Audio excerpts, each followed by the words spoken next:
You are our King and our Savior. We love you, Lord. We thank you, Lord, for the gift of our lives, for the things that have happened that are great and the things that are challenging. We know that everything that you allow in our lives is for our good, and we will give you glory. Just ask that you bless everyone here and lift up to you the special intentions of everyone's hearts, their special needs.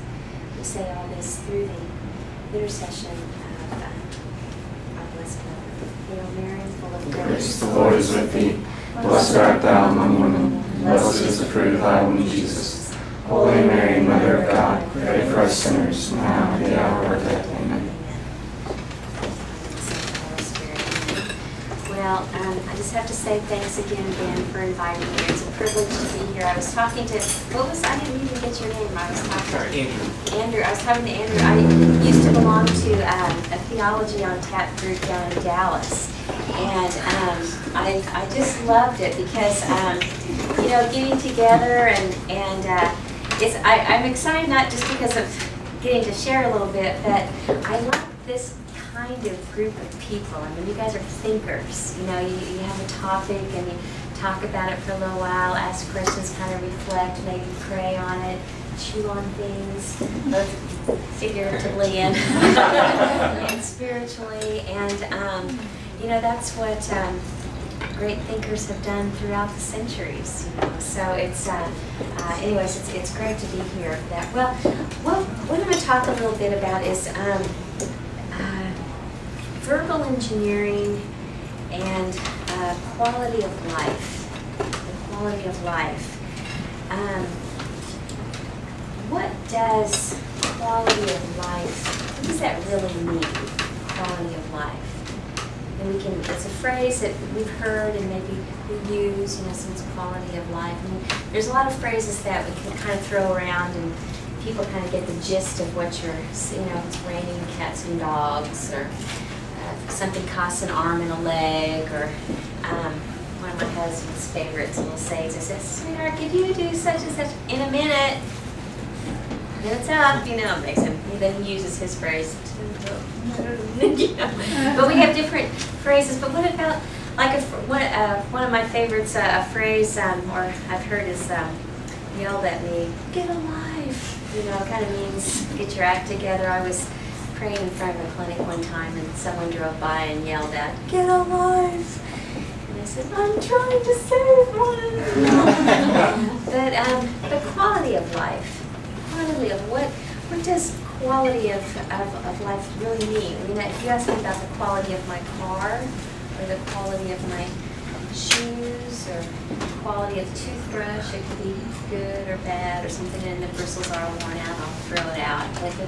But the quality of a life, I mean, what's the quality of your life? How would you define your quality? By what you can contribute, what you produce, maybe by the things that you have, your possessions, how much you make, maybe your education. If you have your doctorate in physics, maybe you have kind of a higher quality than the home ec at the junior college or something. So how do we define our quality?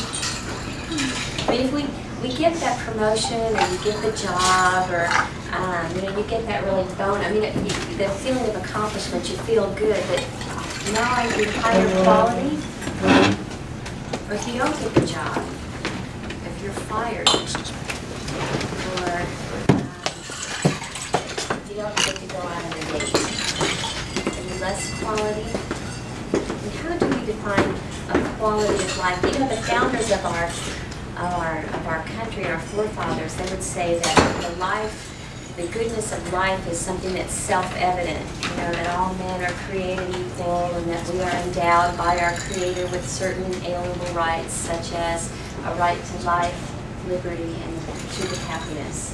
That quality that you have, it's inalienable, it's been given to you by your Creator, and it's a truth that's self-evident. And then as Christians, as Catholics, we would say that our quality, our goodness, our sacredness is inherent. And why? why are you an inherent good? In our Catholicism or Christianity, we're taught that we're created in the image and the likeness of God. And that it's not because of what you do or produce or you contribute or what you have, but because you're made in His image and His likeness, that you are sacred, that you are beautiful, that you are holy, that you're precious, and nothing can ever change that. It's inherent in you because you're made in His image and His likeness. That's what our quality is defined, just because we are. Now, I was traveling one time on business, and have you ever been through the Denver airport? It's huge. And I had a 4-hour layover there, and so I did what a lot of people do. I found a comfortable chair and just kind of sat and people watched, Well, right across the row, the lane where people were walking, there was a young couple that came in, and the woman had a little baby, and you could tell it was a boy because the blue cap, the blue blanket, the blue booties, the blue bag. The dad was carrying all this stuff, It's amazing. These little tiny babies have all this stuff that goes with them. But anyway, they sat down, and the mom went somewhere, and so it was just the dad and his little boy. And when he was sitting there, his little boy was just like the length of his thigh here, And it was just so precious. The dad was just like looking at his little boy and just touching his face and giving him a little kiss and just staring at him and just loving him. And in all this busyness and the hectic of all the bazillions of people in this airport, in this little corner was this little spot of heaven, a little touch of heaven, because when he was loving his little son, when you think about it, his son had not accomplished anything. He hadn't gone to college, he hadn't, won any football games, or he hadn't even thanked his dad for anything. But his dad was loving him just because he was, as you are, your goodness. You are loved just because you are. My grandma, called her Grandma Fluff. She's my mom's mom. She had really, really big hair. And we always fluffy hair. We always called her everybody called her Fluff. Her husband called her Fluff. The neighbors called her Fluff. Of course, her grandkids, she was Fluff, Grandma Fluff. Anyway, when Grandma Fluff was 99, and her mind was still really sharp, but her body was closing down. She couldn't see and hear, and trouble walking. She's like, why am I even alive? Why isn't just God just take me home? And it's like, Grandma, we love you just because you're my grandma. Even though you can't do all that you used to do, we love you just because you are. But that little baby boy in the airport, what if he didn't have a loving father? Or if my grandmother was like many elderly, alone, living and dying alone, they still be sacred, they still be holy, they still have this quality of life. Of course. And why? What makes you sacred? What makes you inherent good? You're made in the image and the likeness of God, and nothing can change that. Nothing can make you more sacred. Nothing can diminish your sacredness. It's an inherent goodness in you of everything. To know that about yourself. You know what Pope John Paul said? That we are the trace of God's glory. Do you ever think about, Andrew probably does. He probably looks in the mirror and goes, trace of God's glory. And if he said that, what have you been saying to her? well, you know what? And he'd be absolutely right, because he is. We are each a trace, and not only a trace of God's glory, but a unique trace. That for whatever reason, if I decide I'm not gonna do it, I don't like you, and I just cut you off, then I would be cutting off a unique dimension of God, because no one reflects Him like you do. Are you talking to me now? Yes. Well, you're saying something about people not liking me, But that, of course, would never happen. But in the rare instance that it did, there would be a dimension of God I would never know, because you not only are made in His image and likeness, but you uniquely reflect His image and His likeness. You know, St. Augustine said, well, the image and likeness, what does that mean? You know, how are we in God's image? And his main, you know, Augustine is quoted more in the Catechism than any other saint. Did you know that? Here he lived in the year 300 still. Anyway, Augustine said we're in God's image and His likeness because we have this immortal soul. You know, we're transcendent. We go on. This life is only a small portion of our lives, but we image God because we're immortal. We're transcendent. And a few years later, a few centuries later, Thomas Aquinas said, okay, we image God because we have the gift of reason. We can, you know, we think our soul. We can think about things, choose good and evil. We have this gift of reason. You know, it's evil. It's like it separates us from other creatures. A dog could do something bad, like bite somebody, but you would never say he sinned because he can't reason. Now, if Ben bit somebody, we would say yes, you've sinned because you know you have a gift of reason. So, but anyway, so the soul. You know, a thinker said that's how we image God. Thomas Aquinas, because we have the gift of reason. Pope John Paul said, does anybody know, I mean, with the theology of the body that some of you have listened to, do you know how he said we image God? Augustine was because of our immortal soul. Thomas Aquinas was more because of our gift of reason. Pope John Paul was saying that we image God because, unlike any of the other creatures, we engage in a communion of persons.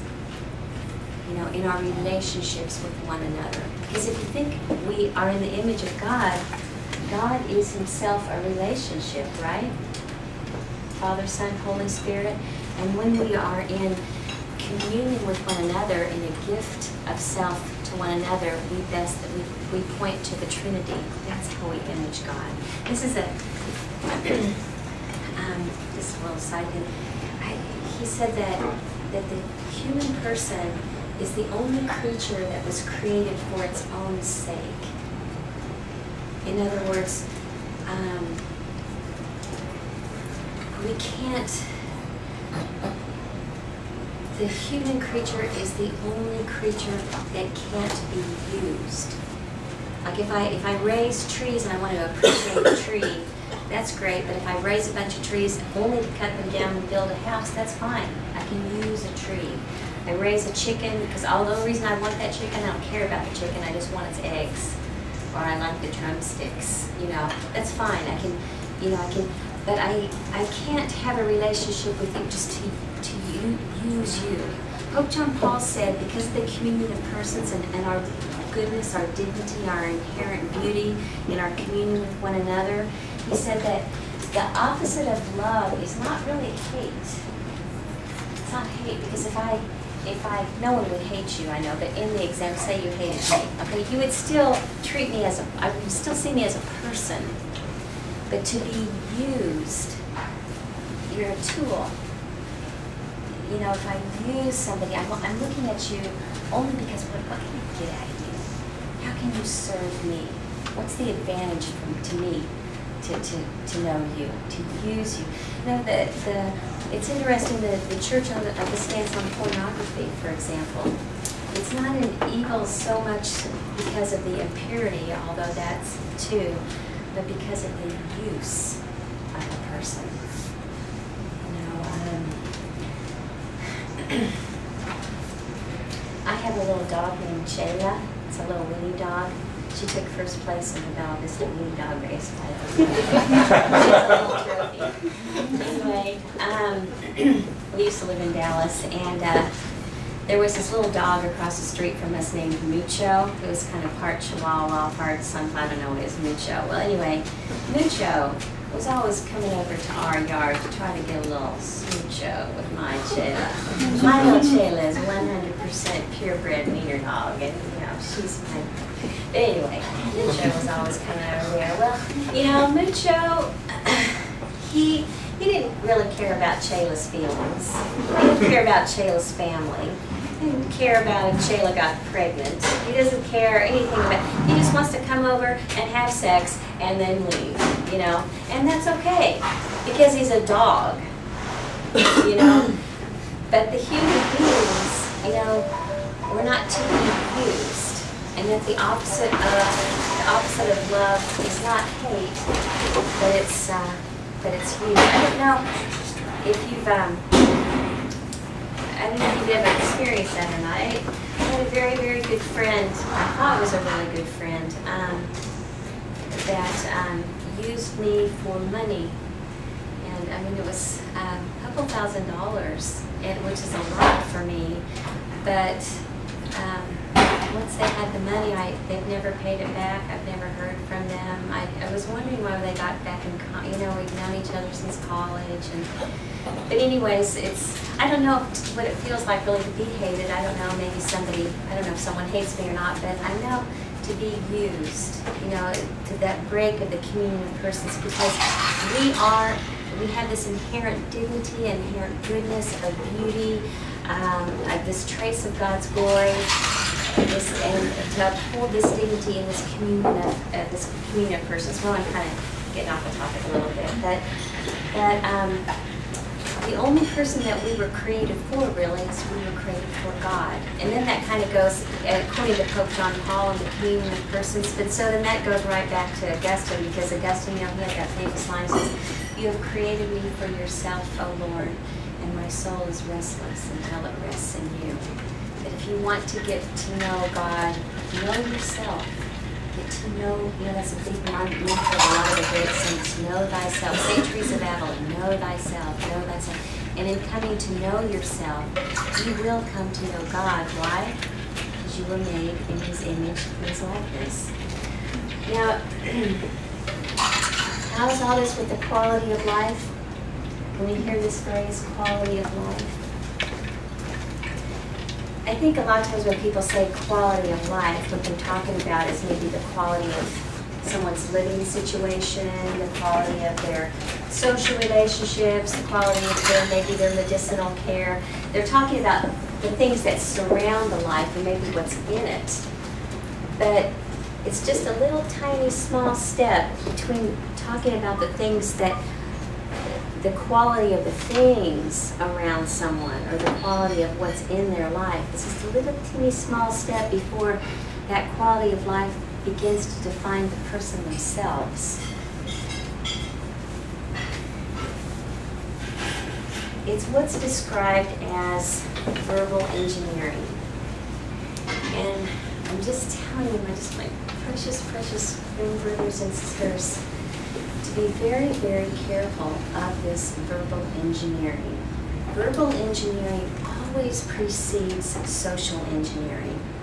The way that we describe things comes before the way that we're actually starting to treat things and how we act upon them. Verbal engineering always precedes social engineering. And if you want to do something maybe a little radically socially, and you're afraid it might come across as too controversial, or maybe it's not going to be accepted in the culture, whatever, well, then just kind of describe it differently. We'll put different kinds of words on it. And does anyone, 1857, there was a big Supreme Court decision. Anyone know 1857? The Dred Scott decision. The Supreme Court said that blacks are not human beings. You could buy a black, you could sell a black, you could even kill one. It didn't really matter because they're not humans. Now, the Supreme Court came out and said that, but that was only after many years of people already acting that way, or at least, desiring that more. But when you talk about a black man or black woman, you didn't call them a man and a woman, because of course a man is a human person. That was the Declaration of Independence, right? All men are created equal, so you couldn't call him a man. Black men were usually referred to as drivers or just slaves. Women were often called breeders. And why were they breeders? Because they helped to increase the black product. You can Google this. I mean, there's newspaper articles or newspaper advertisements back in those days for the black product. And children were referred to as property increase. couldn't buy or sell or kill a child, but if it's just my property increase, or I just have a breeder, that verbal engineering, how we describe some quality of life, I don't even use that term, quality of life, because what is your quality? You are excellent. You are sacred, you're holy, you're beautiful, you're a trace of God's glory, and nothing can ever change that. So quality of life, it's always excellent. I don't use the word quality of life because of how it can be twisted a little bit. I mean, it's already kind of slipping in there. I mean, if somebody's already a vegetable, you're a vegetable, not really doing anything, what's the quality of life? I mean, you can go ahead and die or maybe help them along a little bit. It's a sacred person made in the image and likeness of God who might be in a vegetative state.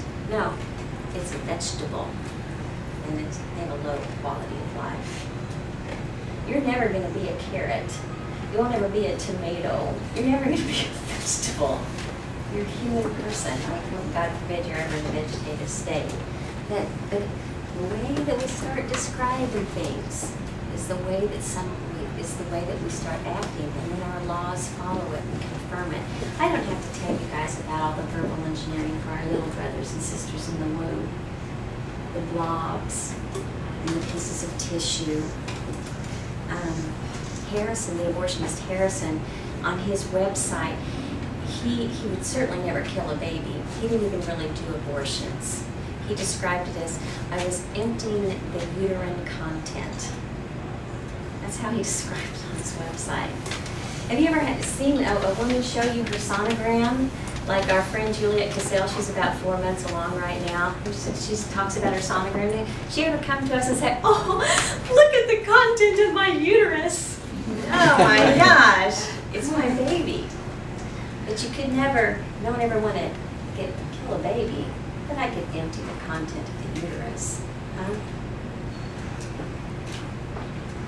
Fetus, I think, is kind of an interesting term because it's true. I mean, if you describe a little unborn child as a fetus, that is true. They are a fetus, but it's kind of scientific. It dehumanizes a little bit. Fetus is actually fetus. You've probably heard it. It's a Latin word. It means a little one. And fetus describes a stage of development. Oh, it's not really a baby. It's a fetus. Well, I've never heard anyone say, "Oh, it's not really a human, it's just a toddler." Oh, it's not a human, it's a teenager. Mm-hmm. Oh, it's not a human, it's a fetus. It's a stage of development. And when you're talking to someone, you know, this is the way that we can kind of help to try to engage someone in reasoning. That's in keeping with their dignity, keeping with their sanctity, their sacredness. As Thomas Aquinas said, we have this gift of reason. I go round and round with my brother-in-law, who's very much a liberal guy, but we have a lot of interesting Thanksgiving Day table discussions. But anyways, you know, if it's not human life, what is it? It's just a fetus. Okay, the fetus of what? Well, it's tissue. Well, I'm tissue. What kind of tissue is it? Well, it's like your hand. Now remember, this guy's a doctor.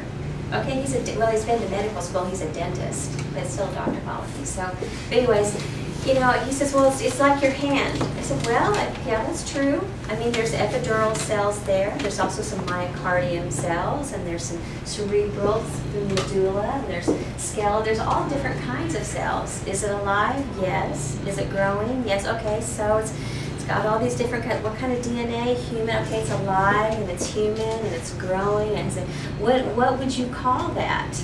Well, it's inside the mother.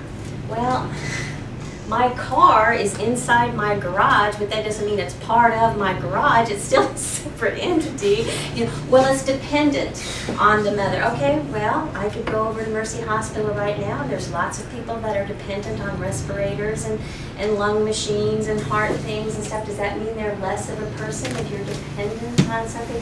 You know, just to engage in the reason. Try not to get too emotional, which is hard sometimes because we're so passionate about it. But, you know, engage, just go beyond the rhetoric. You know, the quality of life, well, what does that mean? It's a fetus. Well, what is a fetus? You know, it's, especially if most people will will agree with you that abortions in the later part of the pregnancy, the 7th, 8th, and 9th month, are gruesome. Even people that support a choice will say that shouldn't be done. Well, why? Well, 7th, 8th, okay, so it's wrong in the 7th. It's wrong in the 6th month? Well, you know.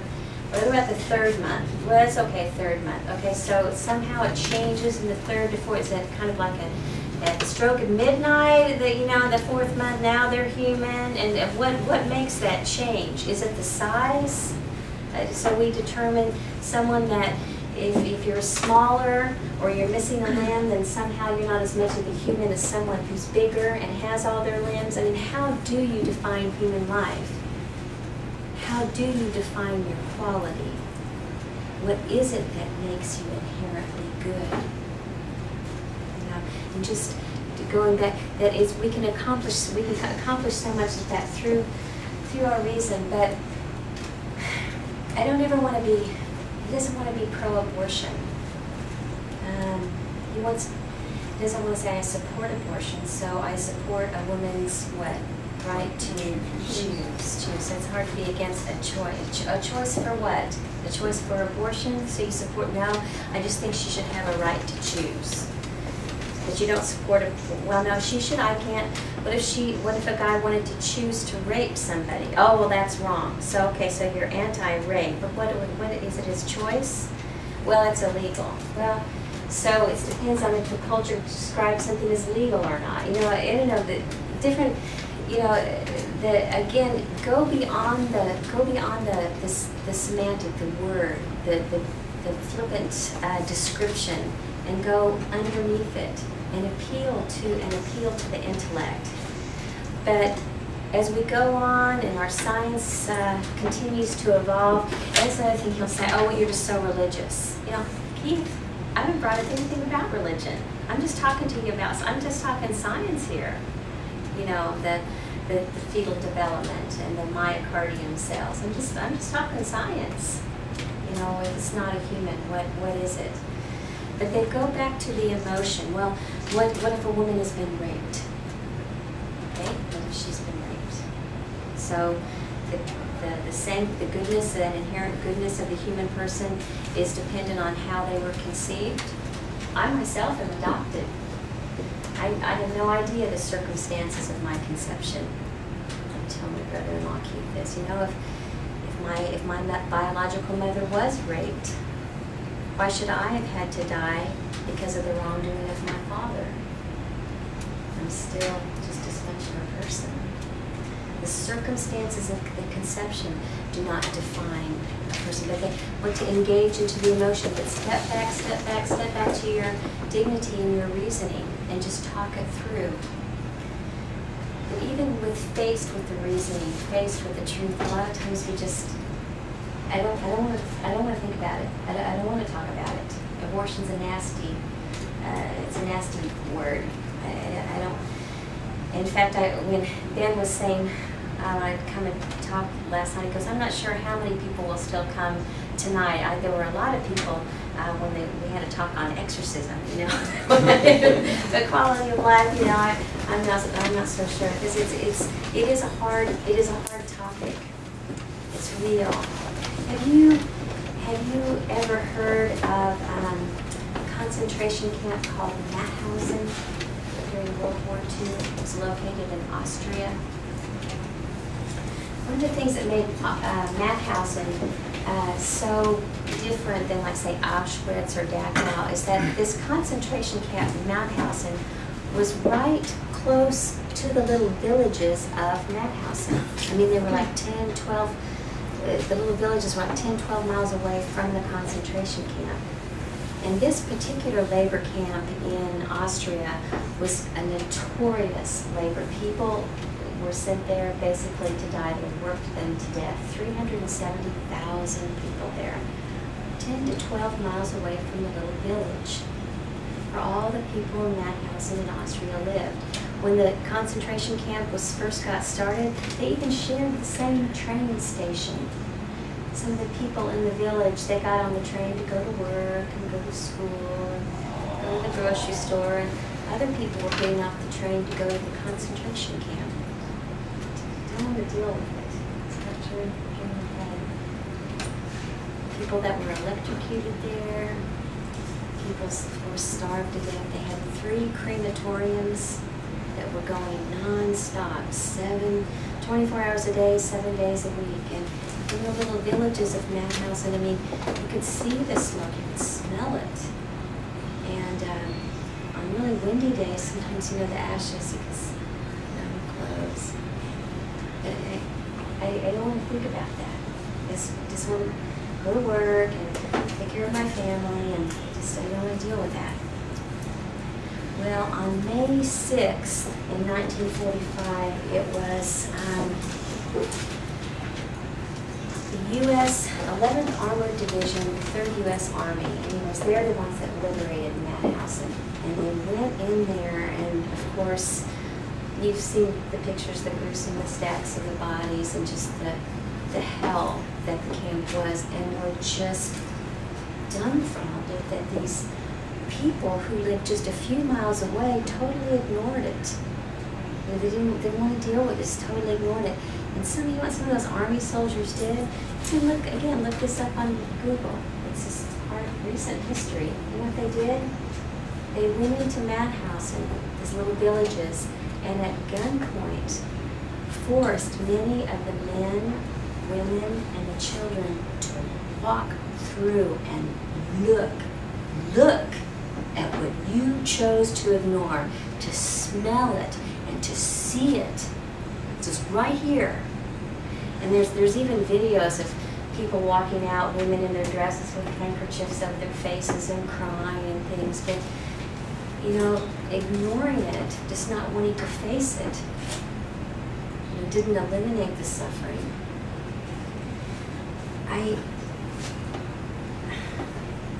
There's a little madhouse that's not more than 10 or 12 miles from here. It's just right down crossover in Joyce, and there's an abortion center where little innocent lives are taken. People drive by there and they go to work and go to school, and I want to think about it.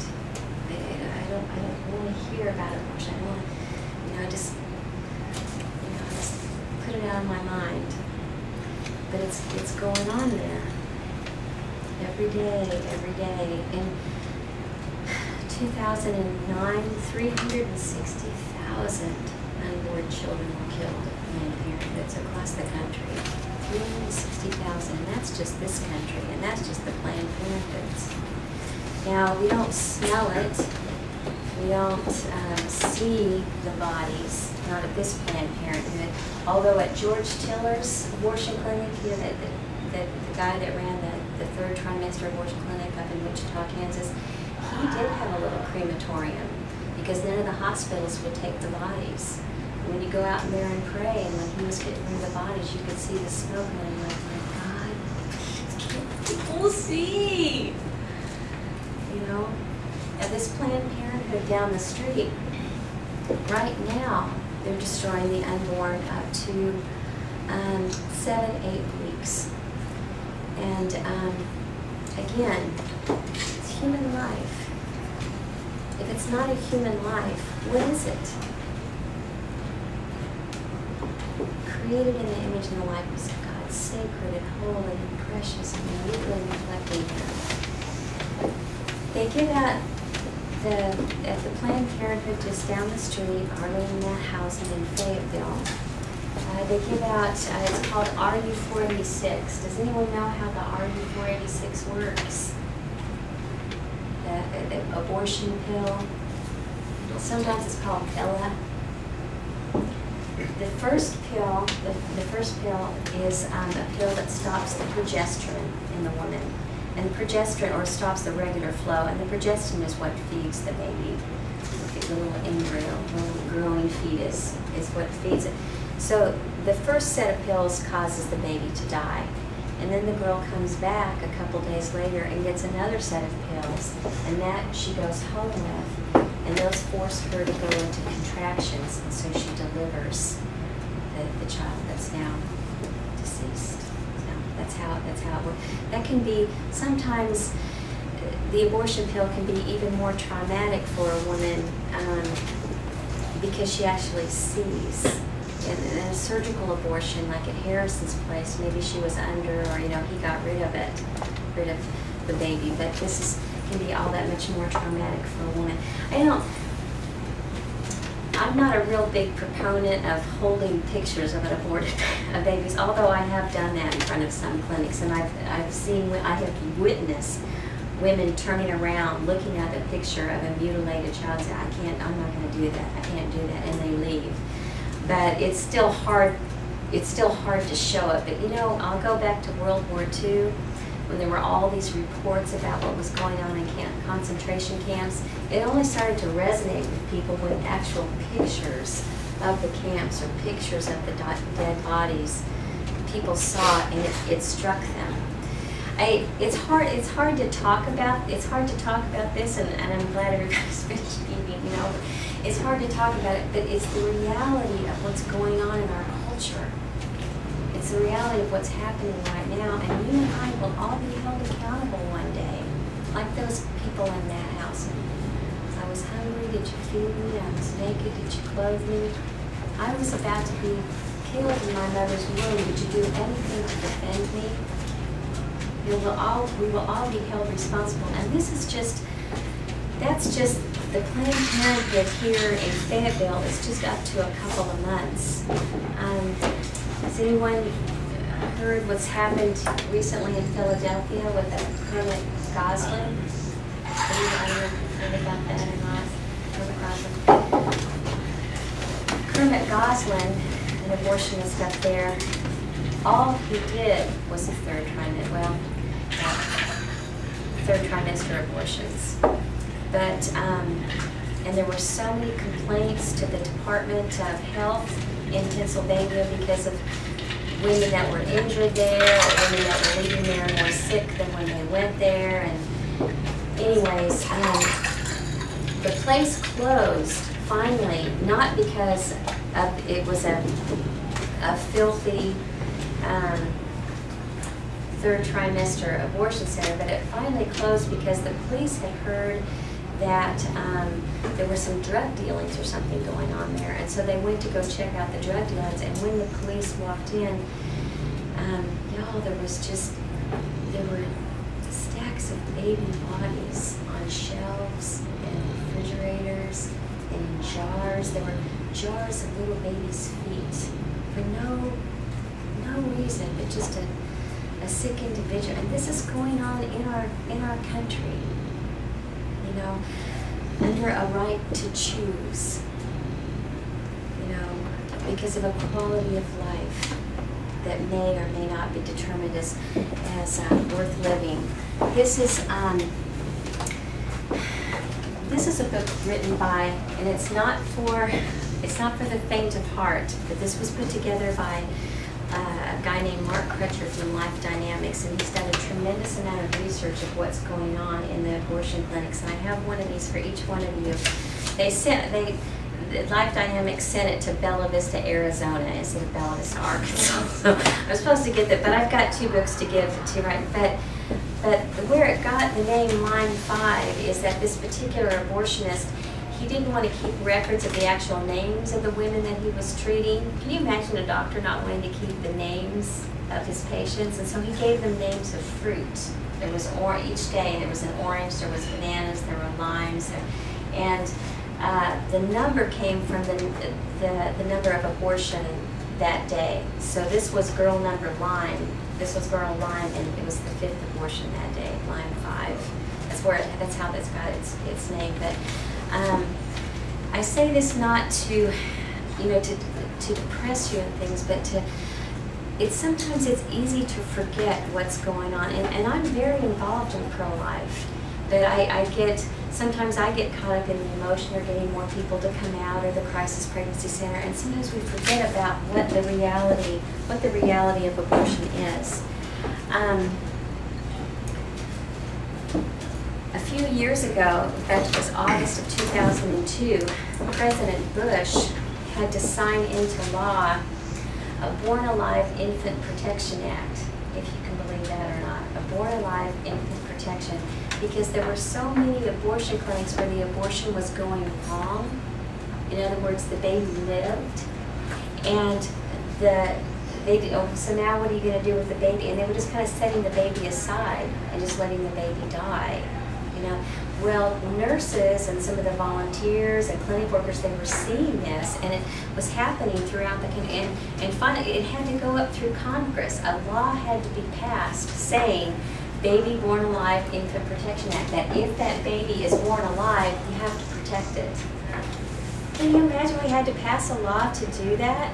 That if the baby is breathing and alive and wiggling, yes, he deserves to be kept warm and to be fed, and he needs medicinal care, and you've got to do that. I mean, that's how far, and that was a law that was passed 10 years ago, almost 10, it was August of 2002. So it's how drastic things have gone, that it's slowly but surely starting to turn a little bit, just changing a little bit. College graduates now that are entering universities, the college graduates entering now are more pro-life than pro-abortion, as opposed to 5 years ago. More and more young people are becoming pro-life. And a lot of this, too, is due to when I go out and pray in front of an abortion clinic, yes, I'm there to pray, to talk to the girl and hope that she, there's so many sources of support out there to try and help to save that baby. But I'm also there for the mom and for the dad.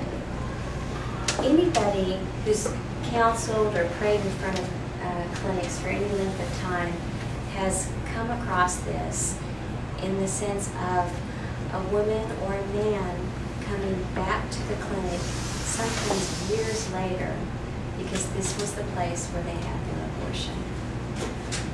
When someone that has an abortion, maybe initially there's kind of a sense of relief, but a few months down the road, this is the month my baby would have been born. It was my baby, girl or boy. My child would be going into first grade. Let's see, he's starting college now. I was in front of Harrison's clinic one time, and a woman that came, she'd had her abortion there 5 years ago and came to mourn. And through these women who are silent no more, there's dozens of post-abortion groups, not only all over this country, but throughout the world. Dozens of post-abortion groups with thousands of women and men that go for healing. It's something I asked my brother-in-law. I said, Keith, if it's just a blob or it's just a piece of tissue, why are people still mourning that years later? I mean, you're a dentist. Do you have people coming to your parking lot and crying because, this is where I lost my molar 2 years ago? And then, no, it doesn't happen. Let the situation speak to you. I mean, with all the verbal engineering, blob, piece of tissue, uterine content, all that, said all this stuff. I mean, come on. Everyone knows. Deep inside, everyone knows. It's a baby. With God-given inalienable rights, that right to life, liberty, and the pursuit of happiness, even established by our founding fathers, and certainly part of our Judeo-Christian history, our Judeo-Christian teaching, that you are an inherent good, you're holy, you're sacred, you're beautiful, and nothing can change that from the moment of your conception. Now, there's a lot of things. Dan, I don't know if Ben has told you about but there's a lot of things that we can do and that we can do. Of course, we commit this to prayer, that the restoration of the sacredness of human life. There's going to be a day, y'all. There will be, and I hope it's in our lifetime, where we will look back at this time and we just cannot believe that abortion was legal.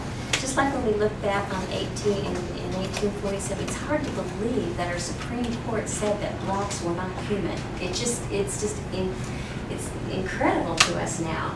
Well, someday people will look back at this time and will believe that abortion was legal.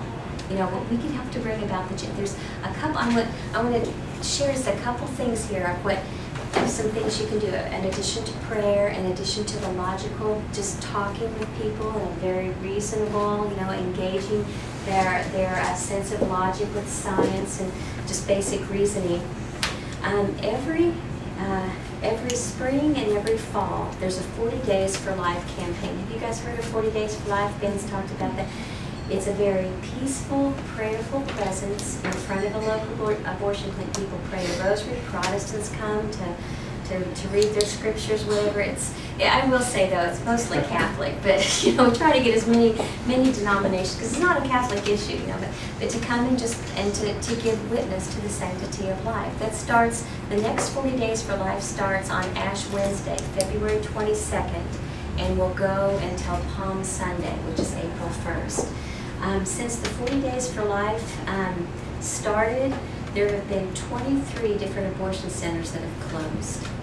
In just this country, 23 have closed. You know,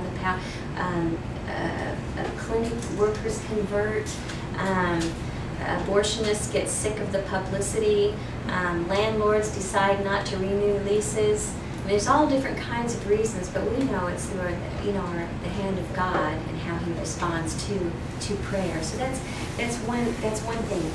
Another thing that's come up.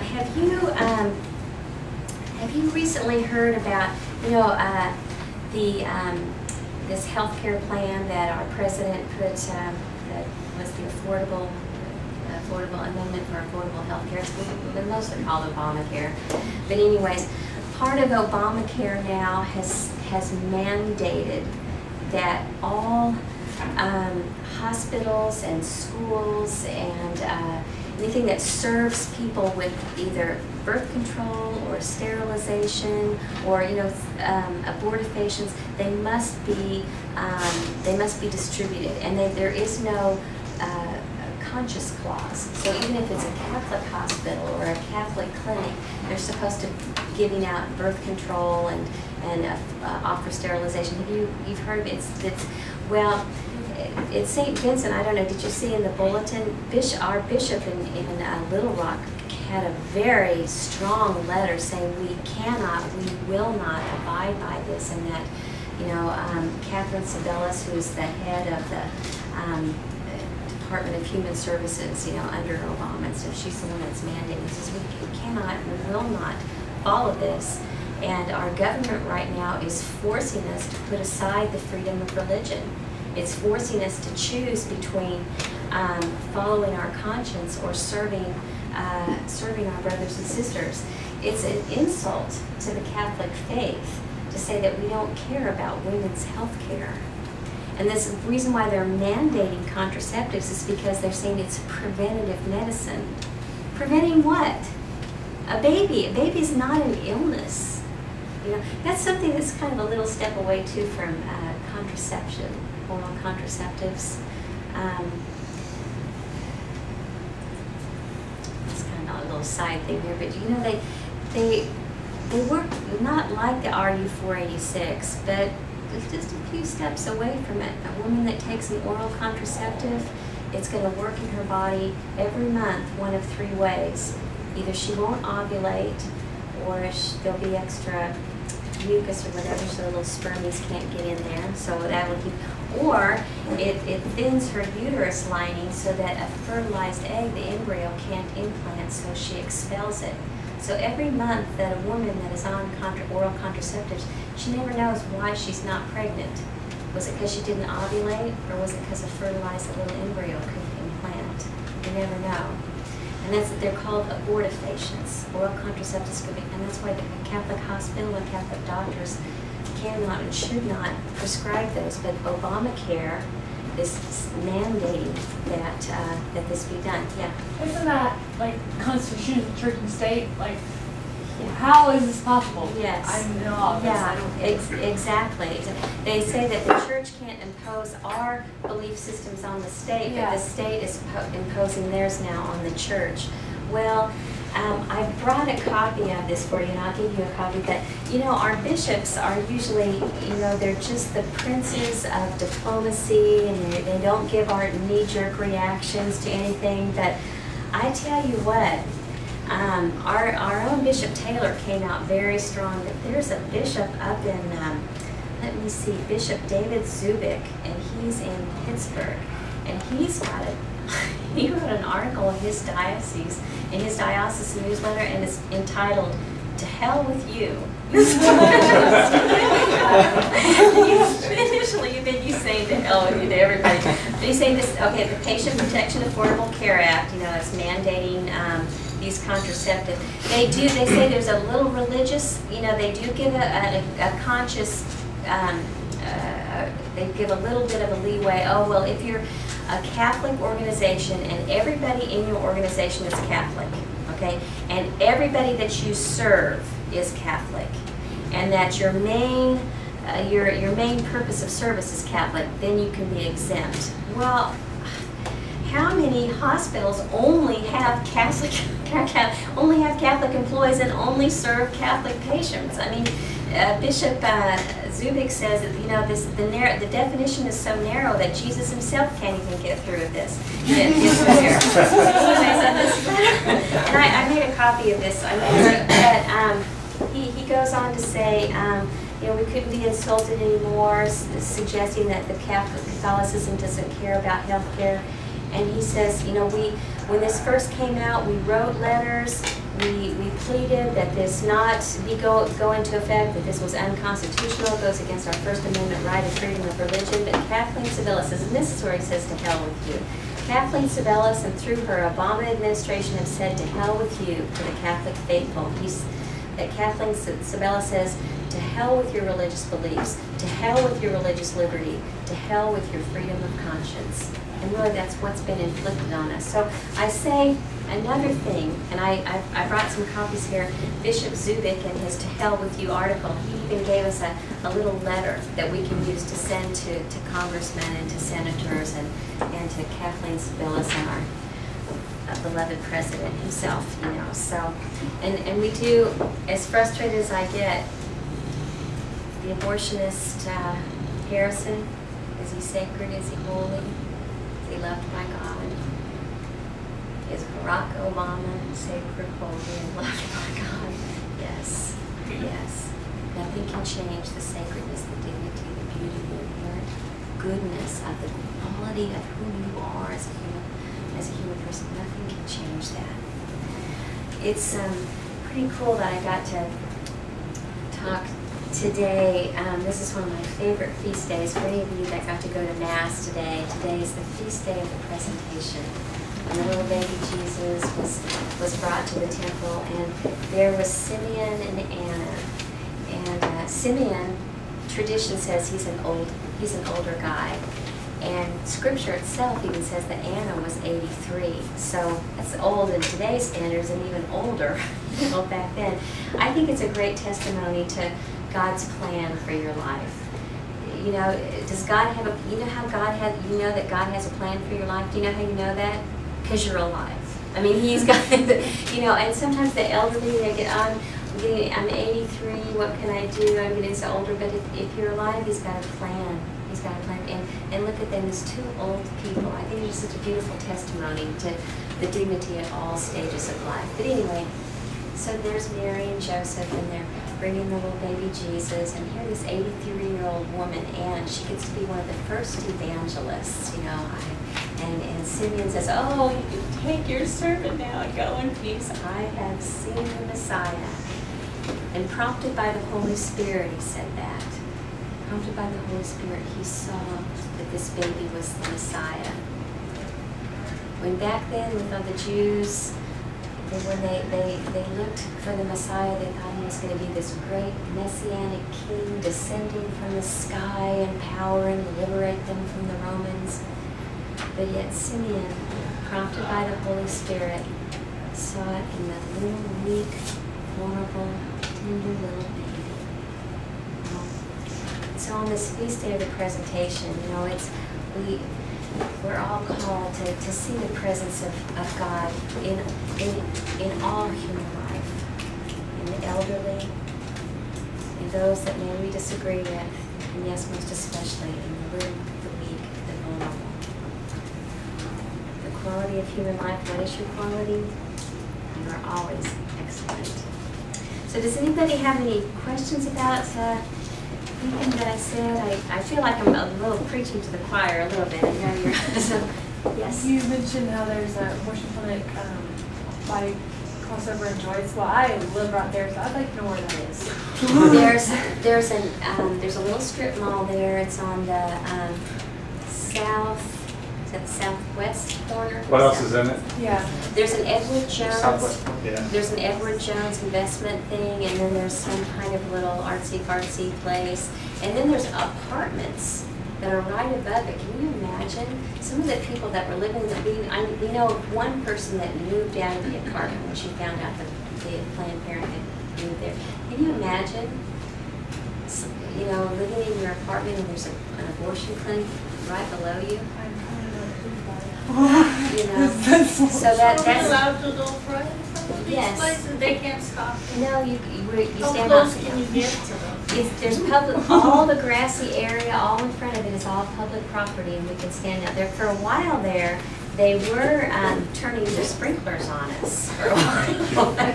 the property owners that, and I'm going to go ahead and say that I know Gary Head, who's the president of Signature Bank, and there's another guy, Rick Elsa. He works for Lindsay Properties. These are two of the property owners that decided to lease to Planned Parenthood. And this one girl, Tiffany, God bless her, she called Gary Head. You don't want to do this. He goes, I go to church on Sundays. I don't need a lecture during the week. And he hung up on her. And Rick Elsa was the one that was turning the sprinklers on us.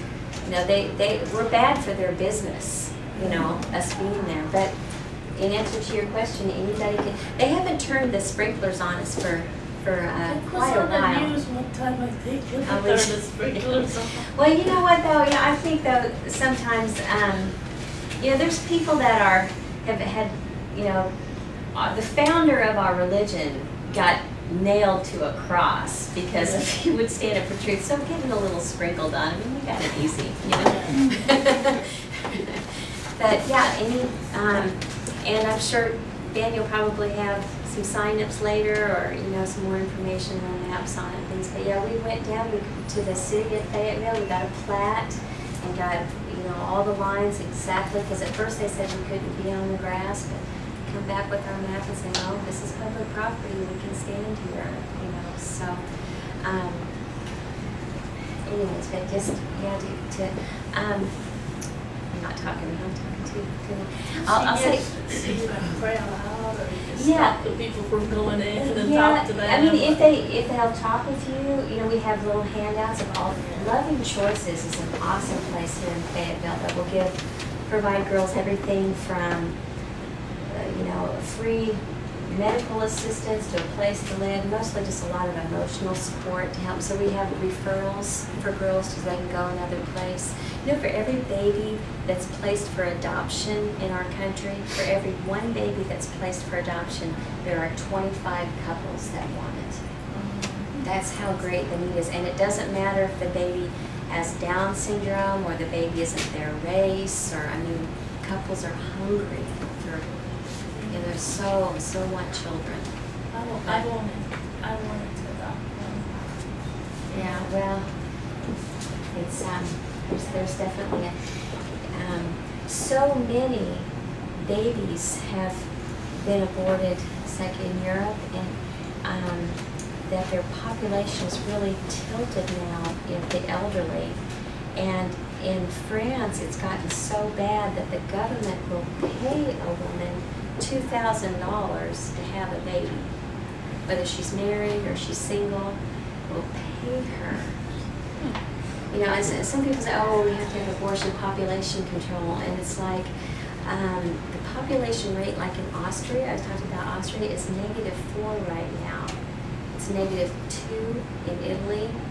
What do you mean by -4, -2? -2%. I mean, it's Okay, you know, every year. yeah. Is it every year? Or? Yeah, they're decreasing. Like we go to England. England's not going to look the same in 25 years. It looks the populations that are growing, the cultures that are growing are Muslims. They don't use birth control, and they, no abortion. And there's so many Muslims in England when they had the explosions and the rail, or in Spain when they blew up the train. It was easier for the Muslims to infiltrate there because there's so many over there. But anyways, I can get off on all that. But when you go out and pray too, you're witnessing to life. God, pray God that your presence there will keep somebody from going in, but turn someone's heart around. Lives have been saved, clinics have closed, but sometimes when you go out there, you never know really why He has you there, who you're going to touch. I think I might be going out there for the moms or for the unborn, but I told them, what happened this last time? I was out there praying, and I pray a lot on my knees because it just helps me focus and things like that. I was on my knees and I saw these big shoes coming. I could see in the corner of my eyes, and you just never know, uh-oh, friend or foe, somebody going to yell at me or pray with me. Anyways, and I looked up, and it was a really big kind of burly guy, and he had his construction covered tattoo in his neck and everything, and kind of buzzed here, and I was like, did you come to pray with me? I stood up, and you know what he said? Gosh, yeah, I did. He says, do you mind if I say a prayer? Can I pray with you? I said, yeah. And he knelt down, and I said, well, you can say the prayer. And he goes, I don't really know what to say. I mean, he was so humble, with a sweet face, these little gentle eyes. He goes, I don't really know what to say. I said, that's okay, I'll say a prayer. And he knelt down beside me for about 10 minutes, and we were both kneeling, and then he got up and he left. And I got to be thinking later on, there's that scripture passage that talks about sometimes, we serve angels, and we think they're men, but we think they're humans, but they're angels in disguise. And there's a scripture in Hebrews that talks about that. And I thought, I wonder if that was maybe an angel. Well, maybe someday when I'm before the Lord in front of those pearly gates, and there's that big guardian angel, I'm going to look at him and see he's got a little tattoo there. I promise you, and Ben, and if there's been anyone else here that's ever prayed, out in front, I guarantee you, when you go out there and pray, when you're a witness for Christ like that, you will grow in your relationship with Christ. I have had some of the most intimate times in my relationship with Him while praying in front of this hellhole. You can't outgive God. When you go to give, He always gives you more back. Who's God? So any other questions? Well, let me see. Since I picked on you, I'm going to give you this book, and I picked on this guy here who I love so much. I don't love him. And then I've got a case of Line 5s coming, and Ben will bring them next week, and just it's a pretty tough book. I mean, but it's the reality of what's going on. But anyway, and then I have these little minutes, and this is this top sheet here is just some general facts on Planned Parenthood. Just a little bit more about the place that we're praying in front of. And then this other one, this is from the Bishop Zubik, To Hell With You. It's a great title. And so it's taken. And I encourage you to send a letter or an email, and say or something. Who should we send it to? I would send it to our state senators, our House of Representatives, Catherine Sabella's herself, to Obama. And I would mail it in or email it in. You can go to, if you Google the bishop's name, there's Zubik. If you Google him or Zubik, he's got something that you can just send it. You can send this letter via email online, so you don't have to. You won't actually mail it in or something. But if he's got a whole website set up, and it's Shepherd of our church. CLJ before, American Center for Law and Justice. Oh yeah.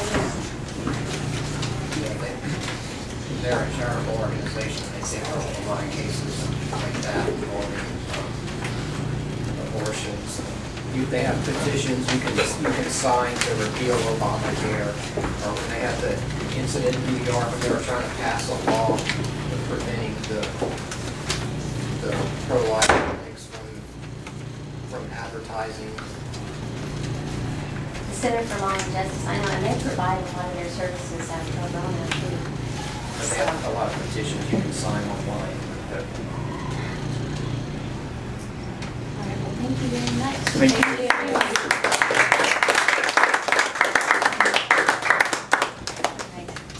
Thank you, Sheila. Sure. Thank you so much.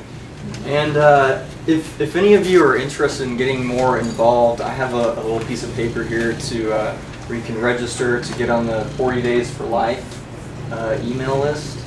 And just Sheila kind of touched on it a bit, but what 40 Days for Life does is we try to schedule a campaign in which for 40 days we go out and try and pray in front of Planned Parenthood from 7 a.m. to 7 p.m.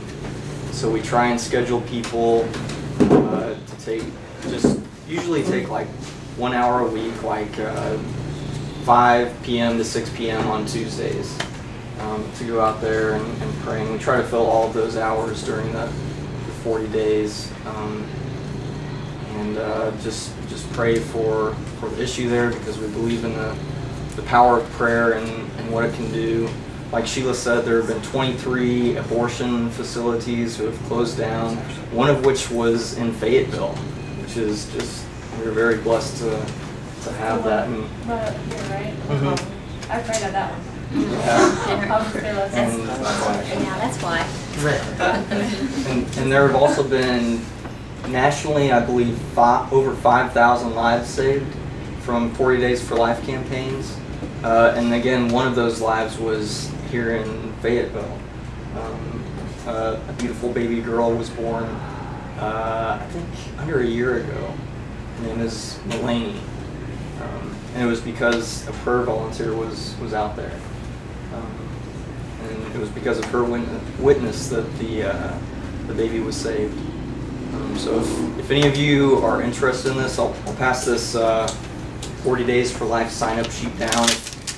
Even if you don't know an hour that you're willing to commit to now, you can still put your email address and contact information there, and can keep you in touch with everything that's going on.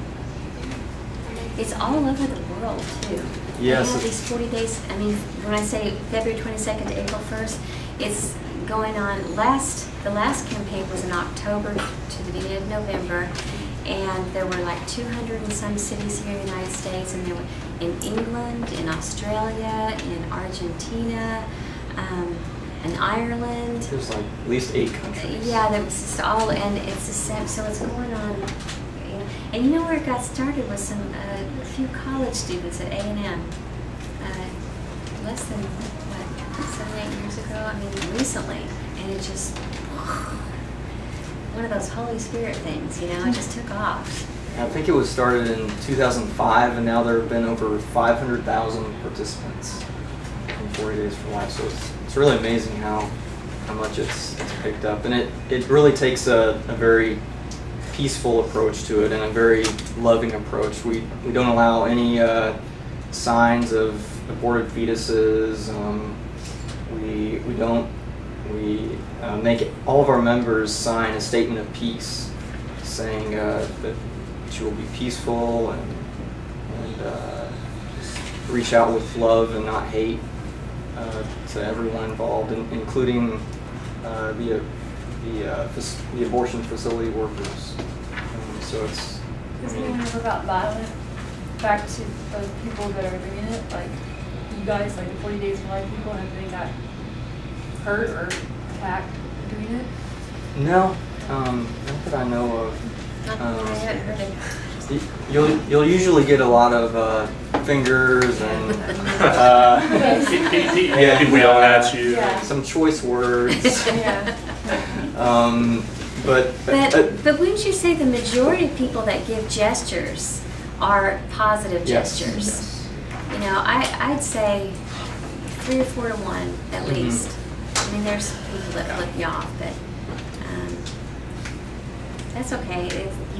What's it in the book of Matthew? How blessed are those who are persecuted for my sake, for great shall be their reward. So you know, if somebody gives you the finger, you're like, yeah, it's another jewel for my crown. It's my crown. Come on, you know? But no matter what you give, he'll give you more back. Like in anything that we do out of our love for him.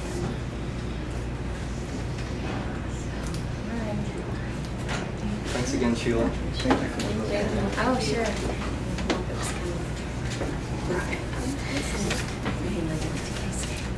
Yeah.